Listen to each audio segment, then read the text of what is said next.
In today's video, we're off to Rhuddlan in North Wales. It's only small but perfectly formed and is just 3 short miles from Rhyl. In this video, you'll hear me call it Rhuddlan, Rhudllan and Rhudllan until a lovely church lady put me straight. Sorry about that. If you don't know us, I'm Rachel, he's Wills, and we are Postcard and a Pint. So who's up for some castles, kings and a curry? Me please. Let's start with a castle. Rhuddlan Castle is managed by Cadw, and as we're Cadw members, it was free to enter. But even if you're not a member, this one is only £5.90 per adult to enter. This castle is right on our doorstep, and we pass it so often, but I can't believe that we've never visited this castle. We only live 30 minutes drive away. We've driven past it so many times, but never been in, till today, and it's a really important castle too. Perched on a small hill, it boasts a breathtaking view. And what do we find at the entrance, Wills? The Twin Towers of Power. We certainly do, and these gatehouses are really impressive and intimidating. This castle was started in the late 1270s by King Edward I of England in his bid to secure domination of Wales. This castle is important for so many reasons. It is where Edward claimed he would appoint a prince who was born in Wales. It is where the Statute of Rhuddlan was passed, but another reason Rhuddlan Castle is so important is it's the first one that was designed by Master James of St George. He went on to build the Biggies, the Conway, the Carnarvon, the Beaumaris, the Harlech, and this was his first go. Not a bad attempt for your first castle. The castle has a unique diamond layout, as the gatehouse and towers are positioned at the corners of the square baileys rather than the side. What remains of the towers is pretty impressive, and Cadw have installed modern staircases within them so that you too can climb to the top and look out for the invading Welsh. As you climb these towers, you are transported back in time. What a place it must have been. Rhuddlan was Edward's headquarters both in war and peace. When King Edward and his queen, Eleanor, stayed here in 1282 to 1283, they spent £3,540. That's nearly £4 million in today's money. They certainly enjoyed a lavish lifestyle. As we've found in all Cadw sites we visited, there are always great information boards dotted around that explain both in text and visually the history of all you see. We headed outside to check out the mighty walls of this castle and also learn another fact about Edward. Behind me is Gillet's Tower, and this was the dock for this castle. Now, Edward I was used to getting his own way. The river was too windy, so rather than think, shall I just nip along the coast a bit and build my castle there on a straight a bit? No, he didn't. He built it here, then employed 968 men to straighten out the river. That's a lot of shovels. It is, but it did mean that this castle could be served by the sea at all times, especially if those pesky Welsh managed to block the overland routes to the castle. It's hard to imagine this as a working harbour today, but it's a steep old climb back up to the castle. On the other 3 sides, the castle was protected by a large moat. Do come and check this castle out if you're ever in the area. It may not be one of the biggest, but its place in history is very important. All that's left now is for us to exit through the gift shop and teach your cat Welsh. OK then, bore da, Tiddles. Nope, that didn't work. Spoiler alert, he's not our cat. He just found us by the church and wanted to play. He was gorgeous, and we did want to take him home. I mean, look at him. He's quite the YouTube cat, using a GoPro as a toy. Right, enough of cats, we've got more of Rhuddlan to see. This was cool, an old shortcut from the 1900s. And then we made our way into the grounds of St Mary's Church. Let's have a bit of history about this church, Rach. The first church in Rhuddlan was built about 1080 AD, but then along came Edward the River Straightener first and decided he needed that land for his castle. So he flattened that, built his castle. This church here, St Mary's, was built in the late 1200s and finished in 1301, and it's absolutely beautiful. It was open, so we got to take a look inside too. Edward's church has been added onto many times across the centuries, as well as damaged by rebellions and wars. It's well worth a visit though, and is one of the most welcoming churches we've been to, as we were to find out the very next week. The plan had been to continue our explorations, but the angels were not smiling upon us. The heavens opened and it chucked it down. And who wants to see Rhuddlan in the rain? So what happened, Rach?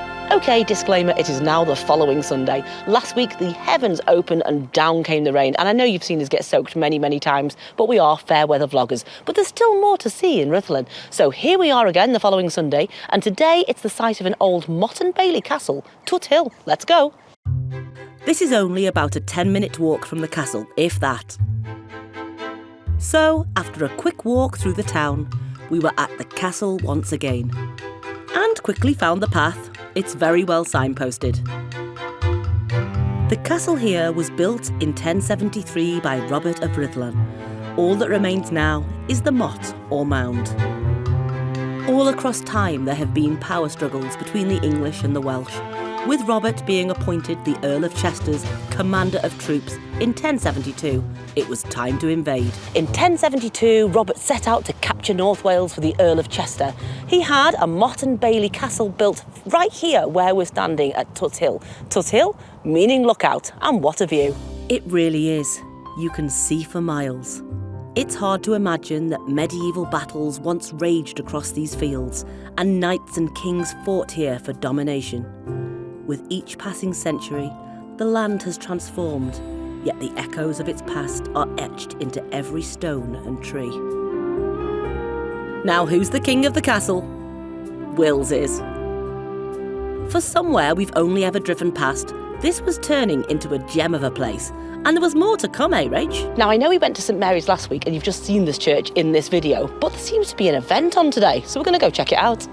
We'd seen a massive and unsubtle sign from the road on the way in. That's it. We went inside to find a textiles fair, and there was some beautiful work on display. We weren't in need of any quilts or tablecloths today, but we do know that one thing church ladies are always good at is cake. So it was a piece of bara brith, a hot chocolate, and a warm by the lamp. With the lights being on this week, we could see more of the oldest part of the church. How was that then? That was so lovely, and the people in there were just so welcoming. They were so proud of their church. We've got a list of events which include a Christmas tree lighting and an artisan Christmas market. Guess who's going to be back? Yep, you won't keep him away from that one. Just outside St Mary's, you'll find this magnificent churchyard cross. The base is thought to be 15th century, although the cross is more recent. Then it was time to leave and head down to the bridge. We saw this wonderful sculpture of the knights, guarding the entrance to the town. We loved their relaxed demeanour.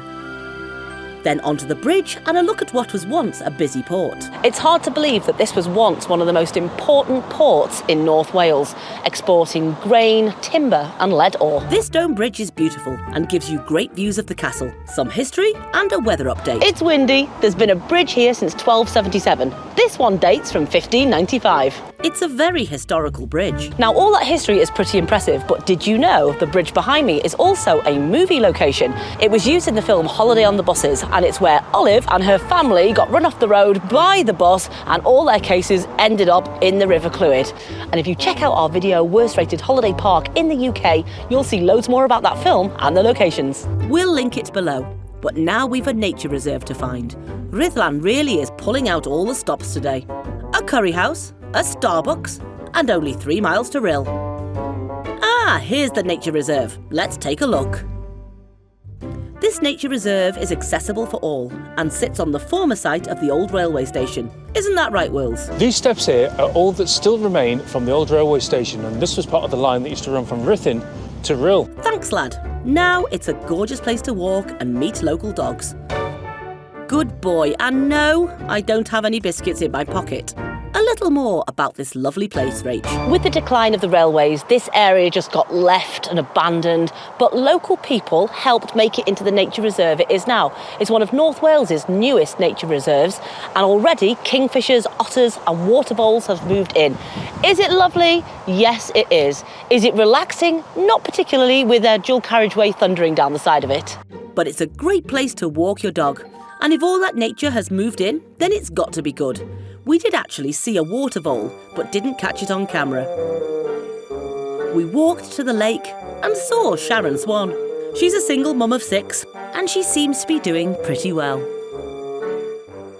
We saw ducks and moorhens, but sadly no kingfishers.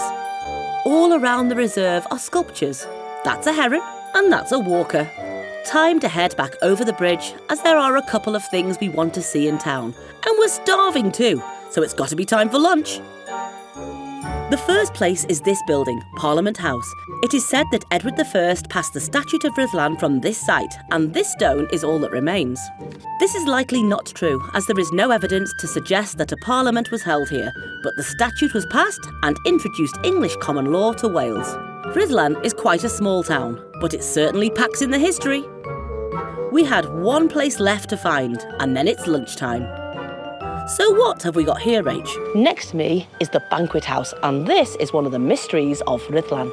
It dates from 1672, but no one knows its original purpose. Why was it built? Was it an almshouse? Was it a merchant's house? Who knows? It's a mystery. So can you solve it, Rach? Mystery solved. I found it on booking.com. It's now a rental. A mystery no more. Now food. We wanted to finish off our day with a nice pub lunch. We went into the New Inn, that was Ram Jam full. We went into the King's Head, and they haven't got a chef till 5. And we've just been into the Castle Inn, but they don't do food. So we're going to try Table. What a beautiful outlook the high street has. Over the bridge. Hang on to your cases, kids. Phew. And then thankfully there was room at Table. Croissant indeed, and a table for 2, please. For some katsu curry and chicken tikka. It had been a great morning exploring. We'll see you at home. We're back home and it's a few days later, and wasn't that a lovely trip to Rhuddlan? We've lived here all our lives, only half an hour away. We've still no idea how you pronounce it. Well, we do know, the lady told us, but She it's did. one of those places that since they built the A55, you just go past it on the way to Rhyl and further up the coast. And what a little surprise it was. It was lovely, wasn't it? We were not expecting it to have that much there. We knew about the castle. Yeah. We'd seen the church, but the Twthill. You know what I love? Yeah. We wouldn't have gone unless we were doing this. I say this all the time. Yeah. We go to these places, even on our doorstep. Yeah. And we just wouldn't have gone had we not been doing Postcard in the Pine. So that's what I love. Yeah, but all in all, great day out. Lovely curry to finish it off. Well nice. Right, you've got some shouting out today. We have got a couple of shout outs. Yes. The first one is to David Allen. Hi, David. And the reason we're shouting him out is because when we were in Salou a few weeks back, he dropped us a message on Instagram. Follow our Instagram if you don't already. And he said, I like watching your videos. I've seen a few of your videos. And I notice very often you wear band T-shirts. Not T-shirts that are banned, but T-shirts with bands on. He says, and I'm a big Def Leppard fan. Are you a big Def Leppard fan? Because I've written a book. And would you like to see a copy of my book? I said, yeah, please. I like a bit of Def Leppard. So anyway, David has written a book called Lucky Leopard Fan. And I've only just in the last day or two, started to read it. It's really good. It's like a fan's view of the band, really. It's really, really cool. And he sent us a cup as well, which is ace. I'm not going to read it. Sorry, she's David. not going to read it. She doesn't like this kind of music. But anyway, it's really, really cool. So thank you, David. I can't wait to get stuck into it more. Cool. Next one. Next one. Over to you again. Yeah. Scott Deucer and the lovely Michelle. It was such a good time. Yeah, they've watched us for a while. We've been in communication with them for a while. Yeah. And they came on a UK tour. Yeah. Lovely. That's not even a word. No. But a lot of the places they came to were based on our videos. Yeah. Certainly in North Wales and roundabouts. And they asked if they could meet us for a pint. So I said, yeah, of course we will. And we met up with them in Chester a few weeks back.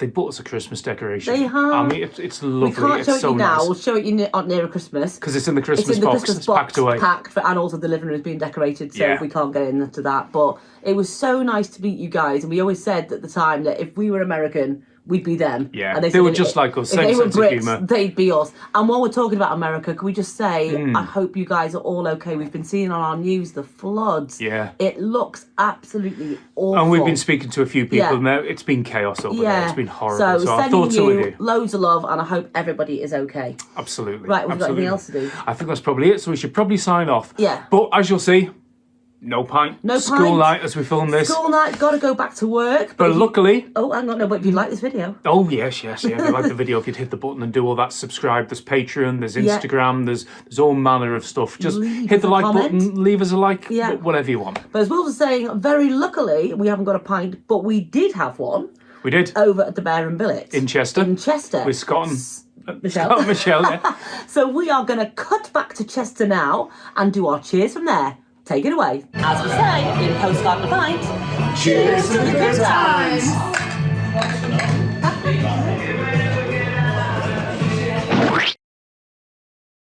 They say football's a game of two halves. Really? I can get through at least 7 pints in a match. Oh.